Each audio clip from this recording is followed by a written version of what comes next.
Hello बच्चों, कैसे हैं आप सभी प्यारे बच्चों। आज मैं लेकर आई हूँ आपके लिए एक ग्रामर का इतना इंटरेस्टिंग टॉपिक जिसको बच्चे सबसे ज़्यादा डिफिकल्ट मानते हैं, लेकिन ये इतना इजी है।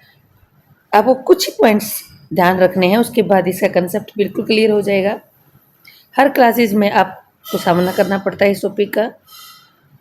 इतना ही नहीं, जब आप एंट्रेंस टेस्ट देने जाते हैं या किसी भी जॉब के लिए आप ट्राई करेंगे तो उसमें ग्रामर का टॉपिक हमेशा आता है।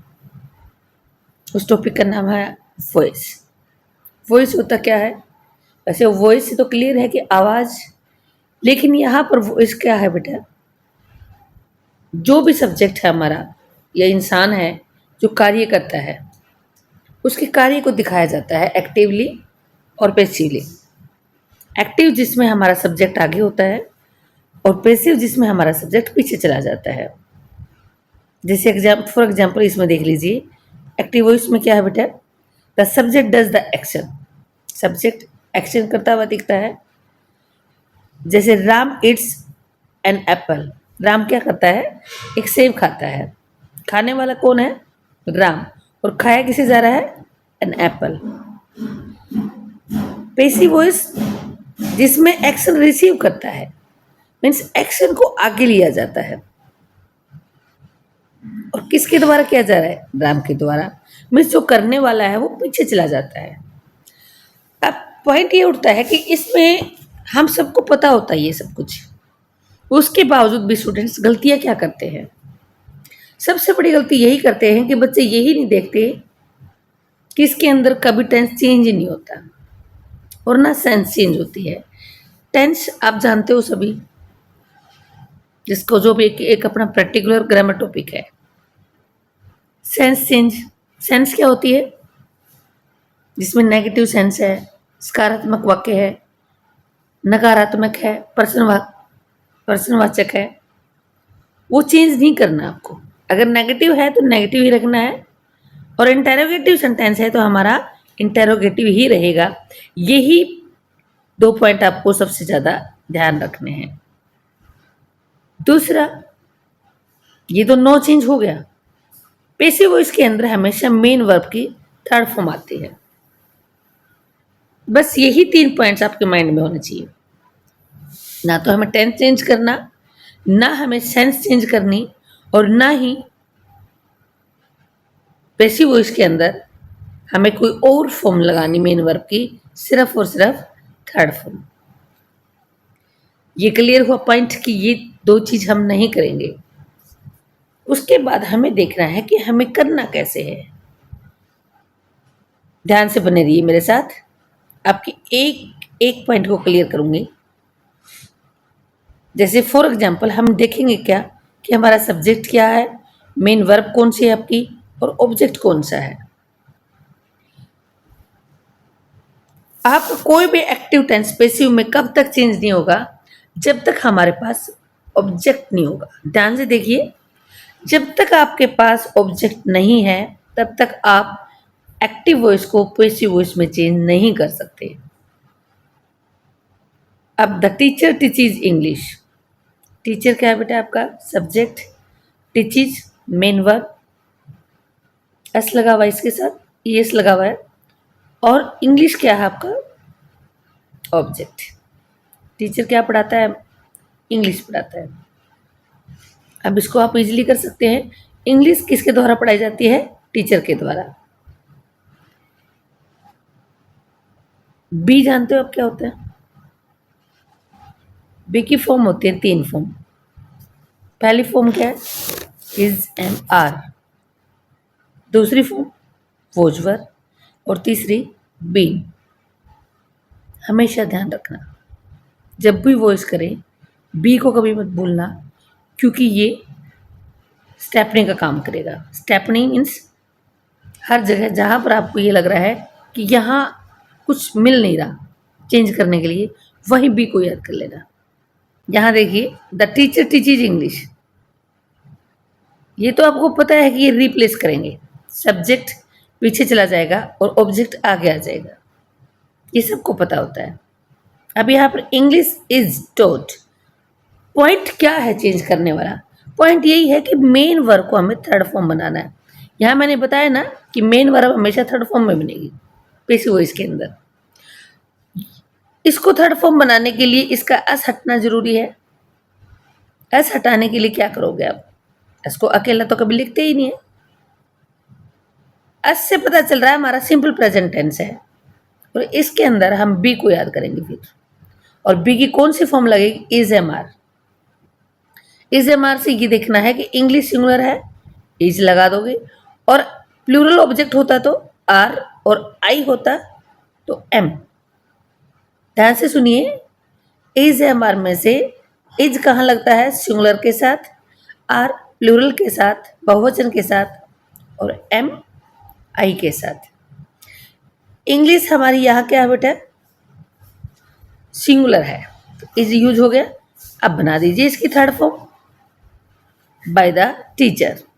इंग्लिश किसने पढ़ाई है? टीचर ने पढ़ाई है। सी राइट्स ए लेटर, वह लेटर लिखती है। यहाँ और ये यहाँ, ये नॉर्मल है, ये सबको पता है। अब चेंज क्या करना है? सिर्फ इसे देखना है, मेरे ध्यान से। इसको थर्ड फॉर्म में बनाना है पैसिव वॉइस में। थर्ड फॉर्म में बनाने के लिए इसका ये एस हटना जरूरी है। फिर से वही करना है, जहां पर एस या एस होते हैं वो सिंपल प्रेजेंट टेंस होता है, और उसमें पैसिव वॉइस में हमें सिर्फ इज एम आर ध्यान रखना है। ए लेटर है, जब भी आप आगे लाएंगे तो आपका पहला लेटर क्या होगा? कैपिटल। तो यहाँ आपने पहला लेटर कैपिटल किया। A letter is written by, C का ऑब्जेक्ट क्या होता है? हर। क्लियर? इजी है।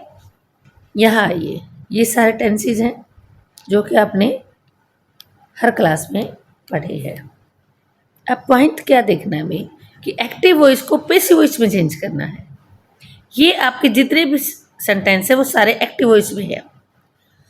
एक पॉइंट तो ये क्लियर है कि सब्जेक्ट ऑब्जेक्ट और ऑब्जेक्ट सब्जेक्ट होगा, रिप्लेस हो जाएगा स्थान। ये तो हर सेंटेंस में होना है, इसे तो याद करने वाली कोई बात ही नहीं है। अब पॉइंट क्या है जो चेंज करना है हमें? हमें सिर्फ मेन वर्ब को थर्ड फॉर्म में चेंज करना है। A letter is written by her। इसी प्रकार से इसके अंदर आइए, इसमें हमने इज एम आर को ध्यान रखा, लेकिन अगर आपके नेक्स्ट सेंटेंस में ऑलरेडी हेल्पिंग वर्ब दी हुई है और इसको क्या करोगे? सिर्फ थर्ड फॉर्म में चेंज। तो आईएनजी हटाना आपका। आईएनजी हटाने के लिए फिर से मैंने कहा था बी को याद कर लेना। बी का इज एम आर तो आया हुआ है, इसको हटाने के लिए बी के साथ ही आईएनजी को ऐड कर देंगे, उसके बाद इसको थर्ड फॉर्म में बना दो। Letter is being written by Sita. नाम है तो नाम एज इट इज होगा, सी होता तो हर हो जाता। फिर से ध्यान से देखिए, सिर्फ और सिर्फ आईएनजी को हटाना है, बी के साथ जोड़ देना है और इसको थर्ड फॉर्म में चेंज कर देना है। क्लियर? ए लेटर, लेटर एक है, सिंगुलर है, तो इज ही रखा रह जाएगा। अगर यहां लेटर्स होता तो आर हो जाता। नेक्स्ट देखिए आप, वी हैव रिटन स्टोरीज। ये रिप्लेस तो पता है सेम होना है जैसे ऊपर वाले में हुआ है, लेकिन हमें चेंज क्या करना है? इसको थर्ड फॉर्म में, लेकिन ये तो ऑलरेडी थर्ड फॉर्म में है। अब क्या करेंगे हम? पैसिव वॉइस की डिमांड है कि थर्ड फॉर्म तो होनी चाहिए, लेकिन मेन वर्ब की ऑलरेडी रिटन थर्ड फॉर्म होने की वजह से कुछ तो चेंज करना है। क्यों?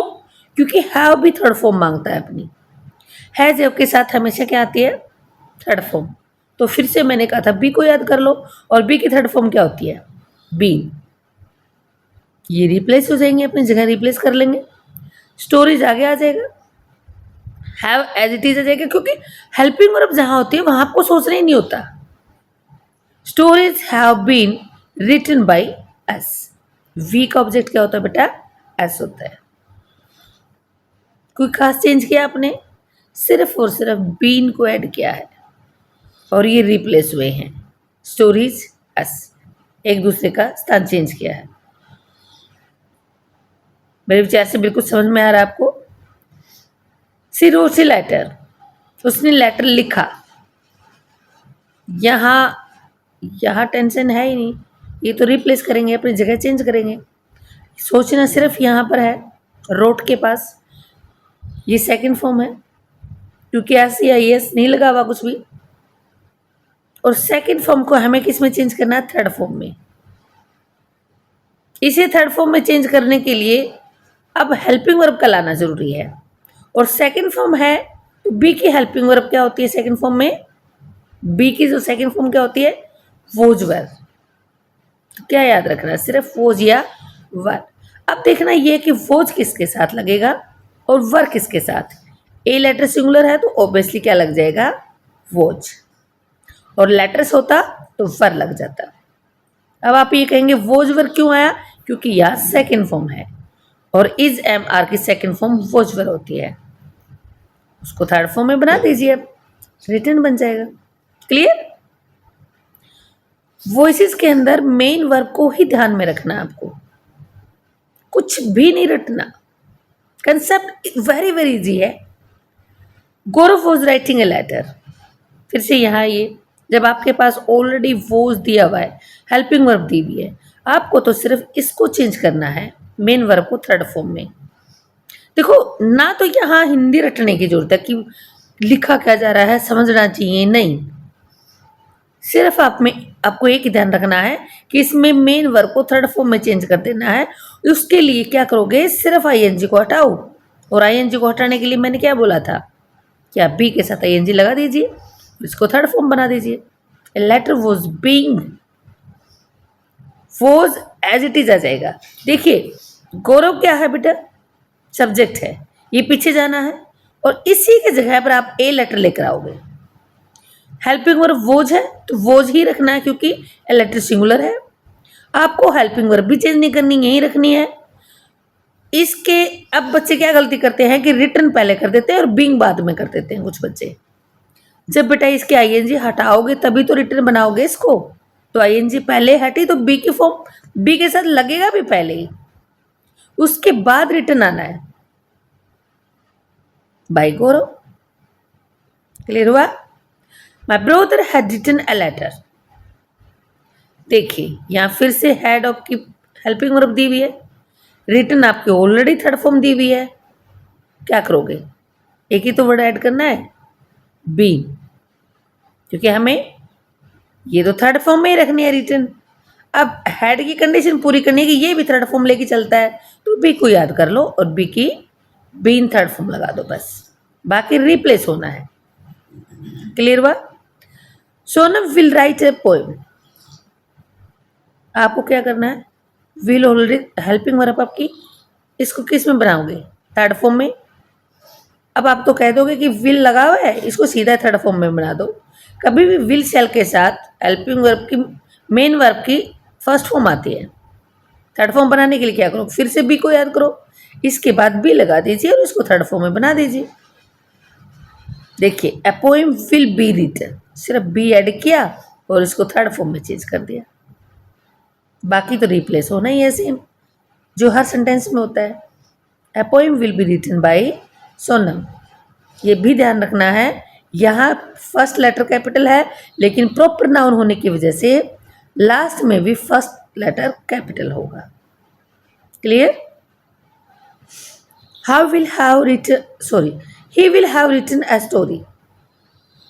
देखिए बेटा ऑलरेडी आपके पास हेल्पिंग वर्ब है, हैव के बाद थर्ड फॉर्म भी है, थर्ड फॉर्म ऑलरेडी है, तो आप क्या करेंगे? आपको सिर्फ एक ही काम करना है, पता है ना क्या करना है? हाँ, यहाँ पर बीन लगाना है और चेंज कर देना है। और बीन कहाँ लगेगा? देखिए बेटा रिटर्न हैव के बाद लगेगा। क्यों? क्योंकि रिटर्न कंडीशन हमारे पैसिव वॉइस की पूरी रखनी है, तो हैव की कंडीशन को पूरा कर दो, इसका बीन दे दो इसे, क्योंकि ये भी थर्ड फॉर्म चलता है। हैज हैव हैड के साथ हमेशा थर्ड फॉर्म होती है और पैसिव वॉइस भी हमेशा थर्ड फॉर्म मांगता है, तो बीन लगाया और आपने रिटर्न कर दिया। Clear? I can write a book. ये मॉडल्स है, मॉडल्स के साथ हमेशा क्या करेंगे बेटा? जब भी मॉडल लगता है तो हमेशा मेन वर्ब की फर्स्ट फॉर्म आती है। सीधा तो आप इसको थर्ड फॉर्म में चेंज नहीं कर सकते, बी लगाइए और इसको थर्ड फॉर्म में चेंज कर दीजिए। मैंने पहले भी कहा है कि बी इसमें सबसे ज़्यादा याद रखने वाला वर्ड है। जहाँ काम ना चले वहाँ बी को याद करो। आगे प्रैक्टिस करने से पहले हम टेंस के स्ट्रक्चर को थोड़ा ध्यान से देखेंगे। ये हमारा टेंस का स्ट्रक्चर है। जितने सेंटेंस लिखे जाते हैं इसी स्ट्रक्चर के अकॉर्डिंग बनते हैं। लेकिन आप क्या कहेंगे कि इसे रटना है, याद करना है? नहीं, कुछ नहीं करना। आपको सिर्फ इतना पता होना चाहिए कि SEIS कहाँ लगता है, जहाँ आपकी सिंपल प्रेजेंट टेंस होता है और वर्ब की फर्स्ट फॉर्म होती है। वैसे वो इसमें क्या याद रखोगे, इसमें is am are. Do does जहां भी आएंगे नोट के साथ, क्योंकि नोट हमेशा तभी लगता है जब भी सब्जेक्ट के साथ हेल्पिंग वर्ब होती है तभी नोट लगेगा। और क्वेश्चन मार्क बनाएंगे तब आगे डू या डज आ जाएंगे। हमें पैसिव वॉइस में इनको हटा देना है। ये दोनों वर्ड्स आएंगे ही नहीं। सिर्फ एक्टिव वॉइस में आएगा, पैसिव वॉइस में हट जाएंगे। आपको सिर्फ और सिर्फ क्या याद रखना है, इज एम आर। क्लियर? आगे चलते हैं। सिर्फ यही ध्यान रखना और कुछ नहीं ध्यान रखना। ये थोड़ा सा फोकसिंग पॉइंट है बस। उसके बाद देखिए नेक्स्ट प्रेजेंट कंटिन्यूअस टेंस है। ऑलरेडी इसमें is am are helping verb आए हुए हैं। ING आया हुआ है मेन वर्ब के साथ। मैंने बताया था इसको थर्ड फॉर्म में चेंज करने के लिए इसको बी के साथ लगा देंगे। सिर्फ हेल्पिंग वर्ब में कुछ चेंज करना ही नहीं है आपको। सिंगुलर है इज आएगा, प्लूरल है आर आएगा, और अगर आपके पास आई है तो एम आएगा। बस इसमें से चॉइस करनी है। ऑलरेडी अपने पास हेल्पिंग वर्ब दी हुई है, सिर्फ और सिर्फ बी लगाओ। बी के साथ ING लगाया और इसको थर्ड फॉर्म में चेंज कर दिया। आगे कुछ नहीं करना है। नेगेटिव सेंस है तो नेगेटिव छोड़ना है, नोट ही बनाए रखना है। अगर इंटेरोगेटिव में आया है, जहां ये इंटेरोगेटिव के लिए वर्ड्स आए हुए वही रखने हैं। ये इसको ING को बी के साथ लगाओ और इसको थर्ड फॉर्म में चेंज कर दो। सेम यहाँ पर आगे इंटेरोगेटिव आया, आगे ही रखना आपको, कुछ करना ही नहीं है। ING को बी के साथ लगाओ और चेंज कर दो। क्लियर? प्रेजेंट परफेक्ट में भी आपके पास हेल्पिंग वर्ब दी हुई है, हैज या हैव। बच्चे यहाँ कंफ्यूज हो जाते हैं कि हम हैव लगाए या हैज लगाए। बेटा जब भी सिंगुलर आपका नाउन हो, मीन्स सब्जेक्ट हो, तो हैज लगता है, और प्लूरल होगा तो हैव लगेगा। ऑब्जेक्ट जब आगे आएगा, ये सिंगुलर है तो आप हैज लगाएंगे, और प्लूरल होगा तो हैव। क्लियर? चेंज क्या करना है इसमें? फिर ऑलरेडी थर्ड फॉर्म दी हुई है, बीन लगाओ और सिंपली चेंज कर दो सेंटेंस को। यहाँ हैज हैव, जहाँ ऑलरेडी हेल्प, मैंने फिर बताया बेटा, जहां पर भी आपके पास ऑलरेडी हेल्पिंग वर्ब दी हुई है वहां कुछ और नहीं सोचना, सिर्फ और सिर्फ मेन वर्ब को थर्ड फॉर्म में बदलना है। लेकिन मेन वर्ब जहां हेल्प ऑलरेडी थर्ड फॉर्म में दी हुई है तो वहां पर आप बीन लगाएंगे और कोई चेंजिंग नहीं करनी। नेगेटिव है, नेगेटिव ही रखना है। मैंने आपको स्टार्टिंग में बताया था नो सेंस चेंज। सकारात्मक नकारात्मक पर्सनवाचक सेम रखने हैं। क्लियर हुआ ये कंसेप्ट? आगे चलते हैं। प्रेजेंट परफेक्ट कंटीन्यूअस टेंस में देखिए बेटा ध्यान से, हैज हैव ऑलरेडी आपकी हेल्पिंग वर्ब आई हुई है, बीन भी आया हुआ है। चेंज क्या करेंगे? इसको थर्ड फॉर्म में बनाना है, ING इसकी हटानी पड़ेगी, लेकिन बीन ऑलरेडी आने की वजह से हम इसमें क्या करेंगे, no change. Present perfect continuous change कभी नहीं होगा। अब आगे चलते हैं हमारा सिंपल पास्ट। जिस प्रकार से आपने देखा कि प्रेजेंट के अंदर, सिंपल प्रेजेंट के अंदर SEIS लगा होता है, इसमें सिर्फ सेकंड फॉर्म लगी होती है, और जहां सेकंड फॉर्म होती है वहां बी की सेकंड फॉर्म होती है वोज वर्ब। इसमें सिर्फ वोज वर्ब को याद रखना है। डिड हट जाएगा, एक्टिव वॉइस में डिड आएगा, लेकिन पैसिव वॉइस के अंदर डिड को रिमूव कर देंगे। यहाँ पर भी देखिए क्वेश्चन जहाँ पूछा गया है इंटेरोगेटिव साइन है, वहाँ पर भी डिड स्टार्टिंग में आया हुआ है, ये भी लास्ट में, ये भी हट जाएगा, यहाँ वोज वर्ब आ जाएगा। जहाँ आपका हेल्पिंग वर्ब आई हुई है वहीं आप हेल्पिंग रखेंगे पैसिव वॉइस में भी, लेकिन डिड नहीं आएगा, डिड सिर्फ एक्टिव वॉइस में रहेगा। क्लियर? वो जो बात ध्यान रखेंगे सिर्फ। उसके बाद पास्ट कंटिन्यूस में देखिए, पास्ट कंटिन्यूस में तो आपके पास ऑलरेडी दिया हुआ है, क्या दिए हुए? वॉच वर। सिर्फ इसको बी के साथ चेंज करो और इसकी थर्ड फॉर्म बना दो। क्लियर हुआ? नोट है, नोट बनाए रखो, नेगेटिव तो चेंज ही नहीं करना, यही तो चेंज करना है। सिर्फ बीइंग लगाना है, सिर्फ बीइंग लगाना है, सभी जगह बीइंग लगाना है, और जो जहां है उनको वहीं रखना है। सिर्फ सब्जेक्ट पीछे जाएगा, ऑब्जेक्ट आएगा, आगे आ जाएगा। वोज वर स्टार्टिंग में लगे हुए हैं तो आपको स्टार्टिंग में ही लगाने हैं। ध्यान इतना रखना है कि वोज सिंगुलर के साथ और वर प्लूरल के साथ। क्लियर? अगला देखिए, आपको स्ट्रक्चर रटना नहीं है, मैं इसीलिए आपको कंसेप्ट समझा रही हूं कि इसके अंदर ध्यान क्या रखना है आपको। पास्ट परफेक्ट टेंस में आपके पास हेल्पिंग वर्ब क्या है बताइए? हैड है आपके पास। अगर आपके पास हेल्पिंग वर्ब मैंने बताया कि ऑलरेडी दी हुई है तो आपको कुछ चेंज ही नहीं करना, सिर्फ आपको मेन वर्ब भी नजर रखनी है जो कि ऑलरेडी थर्ड फॉर्म में है, तो आप बीन लगा देंगे। इसमें जहां मेन वर्ब की थर्ड फॉर्म आई हुई हो वहां सिर्फ और सिर्फ आपको बीन याद रखना है। बीन की क्या स्पेलिंग होती है? BEEN। आगे नेगेटिव है, नेगेटिव ही रखना है। इंटेरोगेटिव है तो इंटेरोगेटिव ही रखना है, सेंस को चेंज नहीं करना। इंटेरोगेटिव प्लस नेगेटिव है तब भी सेंस को चेंज नहीं करना, सिर्फ और सिर्फ चेंज करना है तो आपको मेन वर्ब की थर्ड फॉर्म से पहले बीन लगाना है। कहां पर? पैसिव वॉइस बनाते समय। पास्ट परफेक्ट कंटीन्यूअस टेंस, इसके अंदर भी हेल्पिंग वर्ब ऑलरेडी दी हुई है, बीन भी दिया हुआ है। ऑलरेडी बीन आ गया तो ये चेंज हो ही नहीं सकता, ing हटेगा ही नहीं, नो चेंज। क्लियर? कुछ नहीं रटना, ध्यान से और कुछ देखना ही नहीं है, सिर्फ आपको मेन वर्ब और हेल्पिंग वर्ब देखनी है।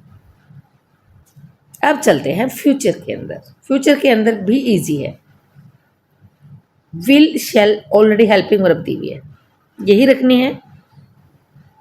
आई वी के साथ शैल आता है, you first person third person pronoun के साथ शैल आता है, लेकिन प्रोमिस हो, जहां चेतावनी हो, वहां पर क्या करोगे आप? विल लगा दोगे आई वी के साथ, और शैल किसके साथ आ जाएगा बेटा? जहां यू है और थर्ड पर्सन प्रोनाउन है। लेकिन आपको देखना क्या है यहां पर, इसको चेंज करना है मेन वर्ब को थर्ड फॉर्म के अंदर। आप बी लगा दीजिए और इसको थर्ड फॉर्म में चेंज कर दीजिए, will be shall be plus verb की थर्ड फॉर्म। नेगेटिव है, नेगेटिव बनाए रखिए, इसको कोई दिक्कत नहीं है क्योंकि रखना है नेगेटिव हमें, सिर्फ इसको थर्ड फॉर्म में चेंज करना है। वही बी लगाए और थर्ड फॉर्म में चेंज। इंटेरोगेटिव है, आगे लगे हुए हैं आपके हेल्पिंग वर्ब, आपको आगे ही रखना है, सिर्फ ऑब्जेक्ट को आप आगे उठा के लाएंगे, सब्जेक्ट पीछे चला जाएगा, और मेन वर्ब को थर्ड फॉर्म में चेंज कर दीजिए।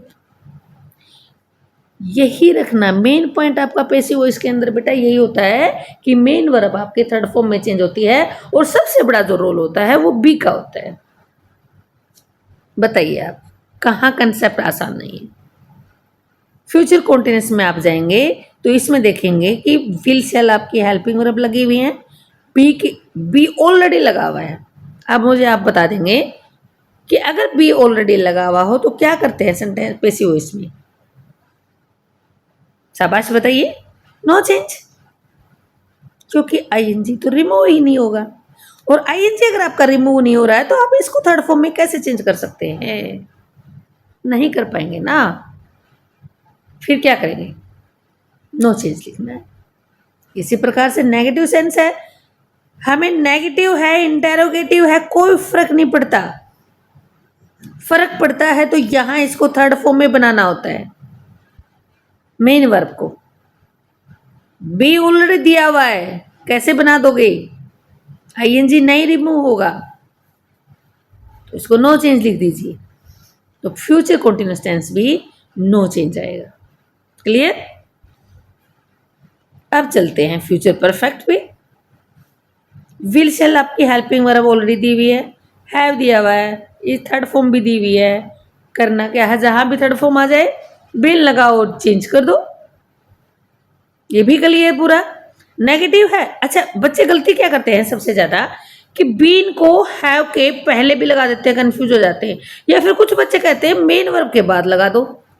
नहीं बेटा, हेल्पिंग वर्ब तो आगे ही आएंगी, साथ में हैव लगा होता है ये भी पहले ही आएगा। आपको मेन वर्ब से पहले आपको बिल लगाना है। Clear. Next, future perfect continuous tense.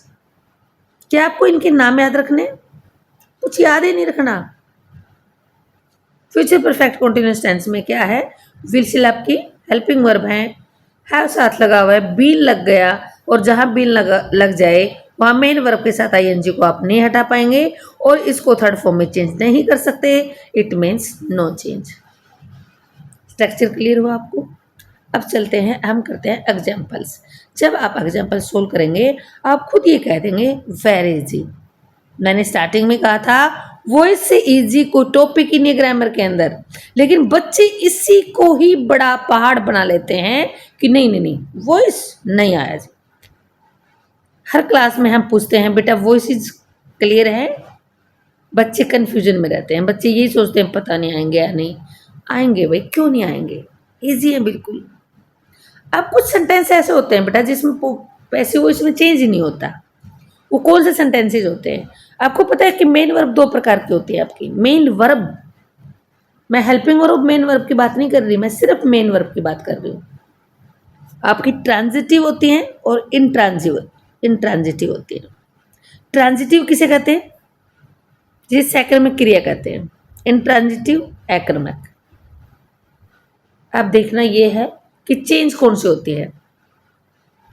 सिर्फ और सिर्फ ट्रांजिटिव मेन वर्ब को हम चेंज कर सकते हैं, इंट्रांजिटिव को चेंज नहीं कर सकते। सकर्मक और आक्रमक क्रिया में आपने हिंदी में पढ़ा होगा। अब आप कहेंगे हम मैम हमें कैसे पता चलेगा कि ये ट्रांजिटिव है और ये इंट्रांजिटिव है। बेटा रटना तो मैंने पहले ही कहा था कुछ भी नहीं है। तो देखना क्या है, आपके पास ऑब्जेक्ट आया हुआ है क्या। स्टार्टिंग में ही बता दिया था कि अगर हमारे पास ऑब्जेक्ट है तभी आप पैसिव वॉइस भी चेंज करेंगे एक्टिव वॉइस को। आप यहां देखिए कुछ एग्जांपल देखते हैं। सी गोज वह जाती है, आपके पास सब्जेक्ट तो है सी, लेकिन क्या ऑब्जेक्ट है आपके पास, नहीं। बर्ड्स फ्लाई, पक्षी उड़ते हैं, सेंटेंस क्लियर है, लेकिन कोई ऑब्जेक्ट नहीं है आपके पास, सिर्फ और सिर्फ सब्जेक्ट है। सी स्लीपिंग नाउ, वह अब सो रही है। बच्चे यहीं कंफ्यूज हो जाते हैं कि ऑब्जेक्ट को देखते ही नहीं और इसको चेंज करना शुरू कर देते हैं। बेटा हर सेंटेंस चेंज नहीं होता पैसिव वॉइस में। सी स्लीपिंग नाउ, वह अब सो रही है। अब बताइए यहाँ ऑब्जेक्ट क्या है। सी आपका सब्जेक्ट है, इज आपकी हेल्पिंग वर्ब, स्लीपिंग आपकी मेन वर्ब के साथ आईएनजी और नाउ आपका एडवर्ब। ऑब्जेक्ट नजर आया कहीं, नहीं। It means no change. Who is coming, कौन आ रहा है, आने वाला कौन है, हु। देखिए चेंज हो सकता है क्या, नहीं ना। किसके द्वारा आया जा रहा है, ऐसे तो बनाएंगे नहीं। By whom is being coming, नहीं, नो चेंज। ये आपने सुना होगा पर्सनल प्रोनाउन होते हैं बेटा, इनको वैसे तो इसमें तो यही काम आने दो। ये सब्जेक्ट का काम करती है ये लाइन पूरी, और ये लाइन पूरी क्या करती है बेटा, ऑब्जेक्ट का काम करती है। क्लियर, यही ध्यान रखनी है। लेकिन आप याद कर सकते हैं इजीली, इसलिए मैंने चारों लिख दिए हैं। I my me my, we our us ours, you your you yours, she her her hers, he his him his, they their them theirs, it its it its. Easily याद हो जाएगा क्योंकि एक ट्यूनिंग हो जाती है। जब लय बन जाती है ना तो याद करना आसान हो जाता है, इसलिए आप इसे ऐसे ही याद करें। लेकिन काम क्या आना हमारा, सिर्फ ये जो सब्जेक्ट का काम करेंगे और ये वाली लाइन जो ऑब्जेक्ट का काम करेंगे। आई अगर सब्जेक्ट के रूप में आया हुआ है तो ऑब्जेक्ट क्या बन जाएगा बेटा, पीछे जाएगा तो मी में, वी अस में चेंज हो जाएगा, यू यू ही रहता है, क्योंकि इसके दोनों सेम है। लड़की के लिए अगर सी यूज करते हैं हाँ, तो उसका चेंज हो जाएगा जब पीछे जाएगा तो हर, और लड़के के लिए आगे ही यूज होता है सब्जेक्ट में, और ऑब्जेक्ट क्या बन जाएगा, हिम। ज्यादा होते हैं वे, दे आता है तो देम में चेंज हो जाएगा, इट आता है तो इट ही रह जाएगा। क्लियर? अभी तक कोई ऐसा पॉइंट आया जो आपको रटने की जरूरत मिल हुई है और आपने इजीली एग्जांपल्स चेंज भी कर दिए। अब कुछ और पॉइंट्स देखते हैं कि इसमें और क्या ध्यान रखना है। सिर्फ कंसेप्ट को समझने की कोशिश करो बेटा, रटना कुछ भी नहीं है, रटा हुआ तो भूल जाते हैं। ये आपको सबको पता है कि जब पेसिव वॉइस बनाते हैं तो उसके अंदर बाय यूज होता है, काम किसके द्वारा किया गया। एक्सेप्शनल केसेस में हम टू विद भी लगाते हैं, वो भी अब आगे देखेंगे कि कहाँ टू लगता है और कहाँ विद लगता है। लेकिन रेयर होते हैं, वो एक्सेप्शनल होते हैं, कुछ ही सेंटेंस होते हैं, ज़्यादातर में बाई लगता है। The letter is written by John. The cake was eaten, अब किसने खाया, नहीं दिया हुआ, कोई बात नहीं, अंडरस्टूड है। यह सब्जेक्ट आपका हिडन है तो बाई लगाने की जरूरत ही नहीं। द केक वॉज ईटन, ये खा लिया किसी ने। आगे चलिए कुछ और एग्जाम्पल देखते हैं हम। ऑब्जेक्ट कितने प्रकार के होते हैं हमारे, दो प्रकार के, एक सजीव होता है, एक निर्जीव होता है, लिविंग और नॉन लिविंग। लिविंग क्या है बेटा, जो इंसान होते हैं, और नॉन लिविंग जैसे कोई भी निर्जीव चीज, जैसे गिफ्ट है, बेड है, पेन, पेंसिल, बुक, ये सब क्या है, नॉन लिविंग थिंग्स हैं। इसमें क्या आपको ये ध्यान रखना है कि नॉन लिविंग कौन सी और लिविंग कौन सी, नहीं नहीं नहीं, ऐसा कुछ नहीं रखना है हमें। हमें क्या करना है, सिर्फ और सिर्फ हमें तो सिर्फ अपना सेंटेंस चेंज करने हैं। अब यहां देखिए, माई मोम गेव मी अ गिफ्ट। माई मोम इकट्ठा सब्जेक्ट होता है बेटा, गेव मेन वर्ब हो गई आपकी, मी क्या है आपके पास, ऑब्जेक्ट, और ए गिफ्ट भी ऑब्जेक्ट है आपके पास। अब आप कहेंगे कि इसको लाए या इसको लाए, आगे दोनों को ला सकते हैं आप, और दोनों ही आपके करेक्ट होंगे। जैसे पहले एग्जाम्पल में देखिए, आपने ए गिफ्ट लेकर आए आप, ए गिफ्ट। अब आप कहेंगे वोज क्यों लगा, क्योंकि बेटा यहाँ पर इसको थर्ड फॉर्म में चेंज करना है मेन वर्ब को। और पता कैसे चलेगा कि इज एम आर लगाना है या वोज वर, ये ध्यान से देखना है। ये सेकंड फॉर्म है, एस या एस नहीं लगा हुआ ना इसके साथ, और यहाँ बहुवचन नहीं है, सिंपल मेन वर्ब की फर्स्ट फॉर्म भी नहीं है। तो क्या करेंगे आप यहाँ पर, वोज या वर्ब को ध्यान रखना, क्योंकि ये सेकंड फॉर्म है, और इज एम आर की सेकंड फॉर्म क्या आती है, वोज वर। गिफ्ट है हमारा सिंगुलर, तो क्या लगा दोगे, वॉच, चेंज कर दो थर्ड फॉर्म में इसको अब, गिवन।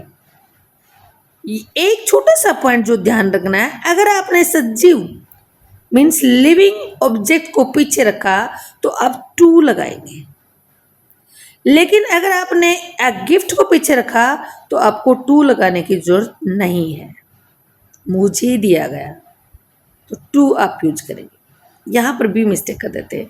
कुछ ही पॉइंट है जिसको आपको माइंड में रखना है सिर्फ, बाकी तो सेम है। बाय माई मोम तो आप पीछे जाना ही था। क्लियर हुआ? अब आपने क्या किया कि नहीं नहीं नहीं, ऐसे नहीं करेंगे हम चेंज, हम तो मी को लेके आते हैं आगे। चलिए मी को ले आइए। मी का सब्जेक्ट क्या होता है बेटा, आई। क्लियर? अब वो बाकी तो चेंज सेम करना है, हेल्पिंग वर्ब लानी है और इसको थर्ड फॉर्म में चेंज कर देना है। आई के साथ वर नहीं लगाते बेटा, आई के साथ वोज ही लगता है। I was given a gift bye माई मोम, बाकी तो सेम रहना है कोई ऐसा पॉइंट जिसको आपको रखना पड़ेगा? I think no. अभी तक कंसेप्ट बिल्कुल इजी चल रहा है और इजी ही चलेगा, आप बने रहिए मेरे साथ। सिंसियरली थोड़ा सा ध्यान से सुनिए बस। कुछ एग्जाम्पल करते हैं जिससे आपको और भी कॉन्फिडेंस आएगा। नेक्स्ट एग्जाम्पल करते हैं, the cat chased the mouse. अब आपको हिंदी रटने की जरूरत नहीं है भाई, हिंदी समझ में नहीं आई, कुछ बच्चों को नहीं समझ में आती। वैसे तो इजी होता है, बट कुछ बच्चे ऐसे होते हैं हमारे जिनको चलो मान लीजिए कि हिंदी समझ में नहीं आई। किस लिए समझना भाई, इसमें देखना क्या है, हमें तो ये देखना है ना, चेज को हमें थर्ड फॉर्म में बदलना है। बाकी तो सब्जेक्ट ऑब्जेक्ट की जगह चला जाएगा, अपना स्थान चेंज कर लेंगे बस। पहले स्थान चेंज करवा देते हैं। द माउस हमारा ऑब्जेक्ट है, द माउस को आगे लाएंगे तो टी कैपिटल करेंगे। ये भी ध्यान रखना है कि पहला अक्षर हमेशा सेंटेंस का कैपिटल होता है। अब चलो ये तो इजी है, सब में पता है, हमने करना ही है ये काम। अब करना क्या है कि इसको थर्ड फॉर्म में बनाना है। लेकिन इसको थर्ड फॉर्म में बनाने से पहले हमें क्या लाना है, हेल्पिंग वर्ब लानी है। और वही हेल्पिंग वर्ब देखना है कैसे आएगी, इज एम आर आएंगे या वोज वर्ब। हेल्पिंग वर्ब दो ही ध्यान रखने हैं आपको, is am are, was verb. अब इज एम आर का तो सवाल ही पैदा नहीं होता क्योंकि सेकंड फॉर्म दी हुई है। तो सेकंड फॉर्म है तो सेकंड फॉर्म लाओ ना इज एम आर की। इज एम आर की सेकंड फॉर्म क्या होती है, वोज वर्ब। माउस चूहा किलर सिंगुलर है, वोज लेके आ जाओ। और इसको थर्ड फॉर्म, इसकी थर्ड फॉर्म ऑलरेडी यही होती है, chase chased chased. Clear. By the cat तो होना ही था क्योंकि आपका ये सब्जेक्ट है, ये पीछे जाना है। बताइए कंसेप्ट इजी है या नहीं। आगे देख लेते हैं, आप खुद ही कह देंगे कि बिल्कुल इजी है। They are playing football. देखिए बेटा, आपके पास सब्जेक्ट क्या है, दे। ऑलरेडी हेल्पिंग वर्ब आई हुई है, इसको सिर्फ चेंज करना है हमें। तो इसको क्या करोगे, आईएनजी हटाने के लिए मैंने बताया था बी याद कर लो, बी को ध्यान रखना है बस। अब फुटबॉल को आगे लेकर आएंगे क्योंकि मैंने ये भी बताया है कि ऑब्जेक्ट हमेशा सब्जेक्ट की जगह आ जाएगा। तो फुटबॉल लेकर आए आप स्टार्टिंग में, एफ कैपिटल किया आपने। अब देखना ये है कि आर लगाएं या इज लगाएं, बता दीजिए आप खुद ही। यस बेटा इजी लगेगा क्योंकि दे बहुवचन है, इसके साथ आर लगा हुआ है। लेकिन हमें आर नहीं रखना क्योंकि हमारा फुटबॉल सिंगुलर है। तो क्या लगाया आपने, इज। और इसके आईएनजी को हटाओ जी, इसको हटाओगे तभी तो इसको थर्ड फॉर्म में लाओगे। तो जोड़ दो पी के साथ, बस यही तो ध्यान रखना है कि जहां आईएनजी हो पी को ले आओ। अब प्लेट को पहले मत कर देना कभी भी, क्योंकि इसको हटाओगे तभी तो प्लेट बनाओगे, थर्ड फॉर्म बनाओगे। और हटाने के लिए पहले बी को याद कर लो और बी को पहले ही लिख दो, बीइंग प्लेड बाय देम। दे का ऑब्जेक्ट क्या होता है, देम होता है। He has finished the work, he has finished. देखो बेटा वॉइस के अंदर ध्यान ही आपको मेन वर्ब रखनी है। हैज ऑलरेडी आया हुआ है, आपको टेंशन लेनी नहीं है कि हेल्पिंग वर्ब क्या लगेगी। और इसमें तो वही थर्ड फॉर्म भी पहले आई हुई है। अब एक ही वर्ड है जो याद रखना है, वो बीन है। अब बीन लगा दीजिए और सेंटेंस को लिख दीजिए। द वर्क ऑब्जेक्ट आगे लेकर आए आप, हैज इसलिए लगेगा क्योंकि वर्क सिंगुलर है। और वर्क अगर सिंगुलर नहीं होता तो क्या लग जाता, हैव लग जाता। बीन ऐड करो और फिनिश्ड बना दो क्योंकि फिनिश्ड हमारे ऑलरेडी थर्ड फॉर्म है। Will see bake a cake. देखिए बेटा यह इंटेरोगेटिव साइन है, क्वेश्चन पूछा हुआ है, क्या वो केक बनाएगी। क्या ध्यान रखना है, आपकी हेल्पिंग वर्ब आगे आई हुई है, आगे लगा दो। प्लेस चेंज किस लिए कर रहे हो, क्योंकि आपको भी तो क्वेश्चन मार्क बनाए रखना है, आगे ही रख दिया आपने। अब ऑब्जेक्ट को उठा के ले आओ, एक केक थर्ड फॉर्म में बनाना ना बेक को आपको, तो बी लगानी पड़ेगी। बी के बगैर तो थर्ड फॉर्म बनेगी ही नहीं, बी लगाओ और इसको थर्ड फॉर्म बना दो। बाकी ले जाओ सब्जेक्ट को पीछे। इंटेरोगेटिव साइन को लगाना मत भूलना क्योंकि हमने सेंस चेंज नहीं करनी है। कुछ एक्सरसाइज जो सबसे इजी है, ऑक्सिलरी वर्ब्स बोलते हैं ना, जिसमें आरामदायक कंडीशन होती है, जिसमें कोई टेंशन ही नहीं होती। अब ऐसा क्या है जी इसके अंदर कोई टेंशन नहीं है बेटा। ये वर्ड्स आपने सुने होंगे, will, would, shall, should, can, could, may, might, must, need, और टू। इसके साथ बी लगाओ और थर्ड फॉर्म में चेंज कर दो। कुछ सोचना ही नहीं है हमारा सब्जेक्ट सिंगुलर है या प्लूरल है, कुछ नहीं सोचना, क्योंकि ये तो सिंगुलर के साथ भी सेम लगते हैं, प्लूरल के साथ भी सेम लगते हैं। आप बी ऐड कर दीजिए और मेन वर्ब को थर्ड फॉर्म में चेंज कर दीजिए, सबसे इजी है ये। एग्जाम्पल देखिए कुछ, you should not waste your time. You time आपका ऑब्जेक्ट है, आगे आना है, यू पीछे जाना है, तो चेंज क्या करना है? अरे भाई वेस्ट को थर्ड फॉर्म में बनाना है बस, बाकी तो शुड नॉट रहना ही है। आप शुड नॉट सेम लगा दीजिए, बी लगाओ और थर्ड फॉर्म बना दो। देखिए बी वेस्टेड, सिर्फ और सिर्फ मॉडल्स के साथ बी लगा करके मेन वर्ब को थर्ड फॉर्म में चेंज करना है, और यही पैसिव वॉइस हुआ चेंज। ये देखिए, थोड़ा सा इसको ध्यान से देखिए, ये जरूर आता है बोर्ड की क्लासेस में। One must do one's duty, हर किसी को अपनी ड्यूटी करनी चाहिए। ड्यूटी आपका क्या है बेटा? वंस ड्यूटी नहीं, ये अंडरस्टूड है हर किसी के लिए। ड्यूटी को लेकर आएंगे आगे, डी कैपिटल करेंगे। मस्ट आपका मॉडल है, सोचना ही नहीं है कुछ, बी लगा और थर्ड फॉर्म बना दो। अब आप कहेंगे मैम ये क्यों नहीं आया? बेटा ये तो अंडरस्टूड है ना, बाई वन करने की जरूरत क्या है? ड्यूटी करनी चाहिए, सबको करनी चाहिए, तो कंपल्सरी होता है। My sister can sing this song, my sister can sing, क्या करेंगे? कैन के साथ बी लगाओ और सिंग को थर्ड फॉर्म में बना दो। दिस सॉन्ग तो आना ही है ऑब्जेक्ट आगे, दिस सॉन्ग कैन बी संग बाई माई सिस्टर। क्लियर है? सबसे इजी है। तो डब्ल्यूएच फैमिली देखिए बेटा, ये वर्ड्स को ध्यान रखना है आपको। Who, whom, why. हु कौन, होम किसे, वाई क्यों, व्हाट क्या, हाउ कैसे, वेयर कहाँ, व्हेन कब, विच कौन से। डब्ल्यूएच फैमिली वर्ड्स हमेशा आगे आते हैं बेटा, और इंटेरोगेटिव साइन को लेकर आते हैं। अब ये तो आपको पता ही, इंटेरोगेटिव साइन चेंज नहीं होना है, सेम रखना है। इसका मतलब डब्ल्यूएच फैमिली के वर्ड्स जितने भी है, इसको डब्ल्यूएच फैमिली क्यों बोलते हैं? क्योंकि हर वर्ड के अंदर डब्ल्यूएच वर्ड आया हुआ है। ये देखिए जितने भी वर्ड्स हैं सब में डब्ल्यूएच फैमिली है, डब्ल्यू है, डब्ल्यूएच डब्ल्यूएच डब्ल्यूएच। क्लियर? इसलिए इसको डब्ल्यूएच फैमिली वर्ड्स बोल देते हैं। अब देखना ये है कि आप चेंज कैसे करेंगे। Who is knocking the door, the door object आ गया आपके पास, इसको थर्ड फॉर्म, नॉकिंग को थर्ड फॉर्म में बदलना है, ये तो पता है हमें। आईएनजी हटाने के लिए बी को लेकर आते हैं। बस सोचना ये है कि हु चेंज हो गया है, नहीं बेटा, हु ऑलवेज बाई हुम में चेंज होता है, लेकिन इसकी जगह चेंज नहीं होती, स्टार्टिंग में ही लगेगा। उसके बाद इज, बच्चे यहाँ गलती करते हैं कि इज को पीछे लगा देते हैं, द डोर ऑब्जेक्ट को लेकर आए और इज पीछे लगा दिया। ये गलती मत करना, क्योंकि आपका इंटेरोगेटिव साइन है बेटा। इंटेरोगेटिव साइन जब भी आता है आपकी हेल्पिंग वर्ब आगे ही आती है। जैसे यहाँ पर एक्टिव वॉइस में क्या है, हु के बाद ही लगी हुई है ना, आप यहाँ पर भी तो हु के बाद ही लगाएंगे। आप क्यों चेंज कर रहे हो? सिर्फ हु को चेंज किया बाई हुम में और वो यहीं लगा दीजिए।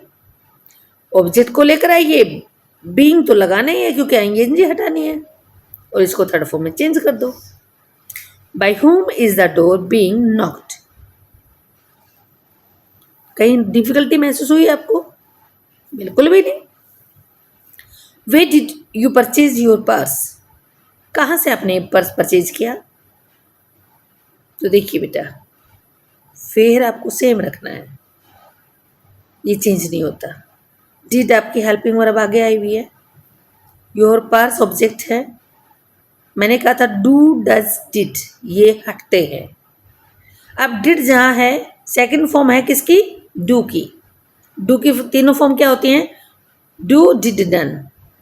सेकंड फॉर्म होने की वजह से फोज वर्ब को याद रखना है, और डू डज को तो इजएमआर को याद रखना है। बस यही बात याद रखनी है और कुछ याद नहीं रखना है। यहाँ पर वोज लगा दीजिए, आपका ऑब्जेक्ट आगे आ जाएगा, और इसको थर्ड फॉर्म में चेंज कर दीजिए, सब्जेक्ट आपका पीछे चला जाएगा। सब्जेक्ट क्या है आपका? यू। फिर डब्ल्यूएच फैमिली को कभी स्थान चेंज नहीं करेंगे बेटा, ये ध्यान रखना है, क्योंकि इंटेरोगेटिव हमें साइन चाहिए। होम डिड यू हेल्प, किसकी सहायता की? अगर होम आया हुआ है तो हु में चेंज कर दो, और हु आया हुआ है तो बाय हु में चेंज कर दो, ये थोड़ा ध्यान रखना है। बाकी वर्ड चेंज नहीं होंगे। सॉरी, एक सेंटेंस और रह गया हमारा। Who has broken this glass, who by who में चेंज किया आपने, हैज आपको सेम रखना है, क्यों? क्योंकि हेल्पिंग वर्ब आपकी ये थर्ड फॉर्म आपकी ऑलरेडी आई हुई है, तो बीन याद कर लो, बीन लगाओ और चेंज कर दो। अब गिलास, दिस गिलास तो आगे लाएंगे ना, क्योंकि ऑब्जेक्ट है और ऑब्जेक्ट आपका सिंगुलर ही है, तो हैज ही बनाए रखेंगे। और जहां हैज ऑलरेडी लगा हुआ है बेटा वहीं रखना है उसको। बाय हुम हैज, अब लेकर आओ ऑब्जेक्ट आपका, this glass been broken. Object के बाद आपको बीन लगाना है। कई बच्चे क्या कर देते हैं, हैज के साथ ही बीन को ऐड कर देते हैं। नहीं बेटा, मेन वर्ब से पहले आपको बीन लगाना है, ऑब्जेक्ट पहले लेकर आएंगे, उसके बाद बीन और उसके बाद मेन वर्ब की थर्ड फॉर्म। इजी है या नहीं कंसेप्ट, मुझे ये बता दीजिए। ज्यादातर बच्चे यही मार खाते हैं कि जहां डब्ल्यूएच फैमिली वर्ड्स आ गई वहां पर कंफ्यूज हो जाते हैं, कैसे चेंज करें। है कोई ऐसी चीज जिसमें आपको लगा कि ये चेंज नहीं हो रहा? कोई रटने वाली बात है? बिल्कुल भी नहीं। वही तो होता है जो पीछे सेंटेंस में हो रहा है, ऊपर वाले सेंटेंसेस में सेम है, कोई चेंज ही नहीं है। सिर्फ और सिर्फ डब्ल्यूएच जो वर्ड्स है उनको आगे रखना है, और एक वर्ड है बस हु और होम, जिसे चेंज करना है, थोड़ा सा हल्का सा चेंज करना है। क्लियर? चलिए चलते हैं आगे, कुछ टिपिकल एक्सरसाइज करते हैं जहां बच्चे सबसे ज्यादा कंफ्यूज होते हैं। यही कंफ्यूज मत होना बस। कौन सी वो टिपिकल एक्सरसाइज है बेटा? It is time to cook food. खाना बनाने का समय हो गया है। जैसे मम्मी कहती है ना घर में, चलो खाना बनाते हैं, अभी समय हो गया है। अब क्या चेंज करेंगे?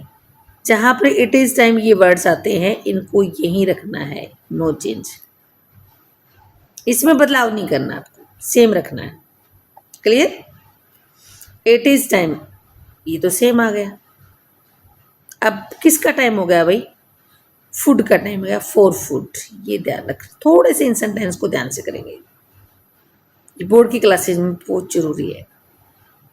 एक जरूर मिलेगा आपको ऐसा sentence, it is time for food. अब आपको कुक की थर्ड फॉर्म बनानी है, क्योंकि पैसिव वॉइस की पहली कंडीशन ये है कि थर्ड फॉर्म चाहिए इसे। तो इसको थर्ड फॉर्म बनाने के लिए क्या करोगे? टू के साथ भी लगाओ, थर्ड फॉर्म बना दो।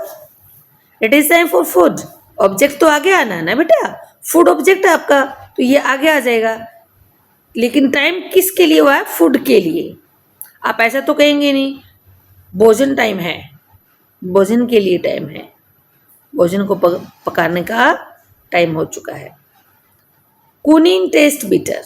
कुनीन एक मेडिसिन होती है बेटा, टेबलेट होती है, उसका टेस्ट जो है वो कड़वा है।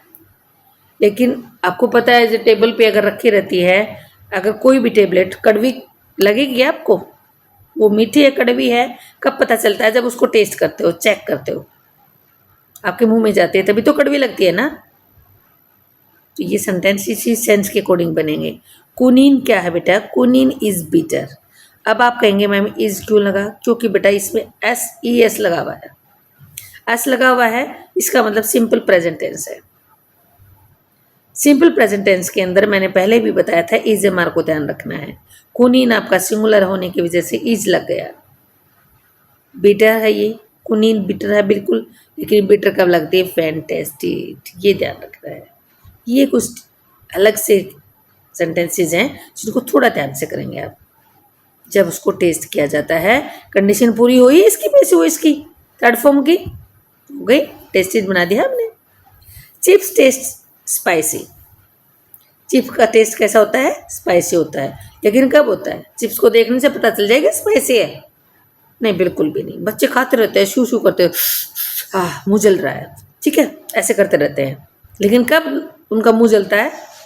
स्पाइसी कब लगता है? वो जब खाते हैं। तो करो ना टेस्ट इसको। चिप्स आर स्पाइसी, आ गया मुंह में पानी।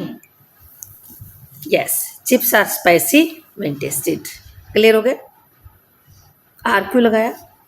चिप्स हमारा प्लूरल है। चिप्स स्पाइसी हैं कब? जब टेस्ट किए जाते हैं। कुछ इंपेरेटिव सेंटेंसेस है जिनको करना जरूरी है। इंपेरेटिव सेंटेंसेस के अंदर आप लेट लगा करके भी कर सकते हैं बेटा और शुड लगा करके भी कर सकते हैं, बोथ आर करेक्ट। दो प्रकार से बनते हैं ये। Always speak the truth. अब यहाँ पर थोड़ा सा ध्यान से देखिए बेटा, ये सेंटेंस थोड़े इंपॉर्टेंट होते हैं जिनको रिवाइज कर लेना चाहिए। You are advise to speak the truth always. तुम्हें सलाह दी जाती है कि आप हमेशा सत्य बोलें। एडवाइज आपके थर्ड फॉर्म हो चुकी है, तो स्पीक को थर्ड फॉर्म में नहीं बदलना। ये थोड़ा एक्सेप्शनल है, और एक्सेप्शनल सेंटेंसेस तो आपको पता है ग्रामर के हर पार्ट में आ ही जाते हैं कुछ। नेवर टेल ए लाई, झूठ मत बोलो कभी। Let a lie never be told, let के साथ बना दीजिए, लेकिन लेट आगे लगाएंगे बेटा, और ऑब्जेक्ट आपका चल के आ गया सब्जेक्ट की जगह पर। Let a lie never be told. अब आपको सब्जेक्ट दिख रहा है कहीं? यहाँ पर सब्जेक्ट तो है ही नहीं, आपका हिडन है। कभी झूठ नहीं बोलना चाहिए इंसान को, कभी झूठ नहीं बोलना चाहिए। इंसान जो है, बोलने वाला जो है, वो हिडन है। तो हमें सब्जेक्ट किस लिए लगाना है? पीछे लगाना ही नहीं है। सिर्फ आपके पास ऑब्जेक्ट दिया हुआ है, उसको आगे ले आइए। और नेवर क्या है? नेगेटिव सेंस है, नेगेटिव सेंस तो रखनी है हमें। बी लगाओ, टोल्ड को थर्ड फॉर्म में बना दो, टेल को थर्ड फॉर्म में told. Don't hate the poor, गरीब लोगों से नफरत मत करो।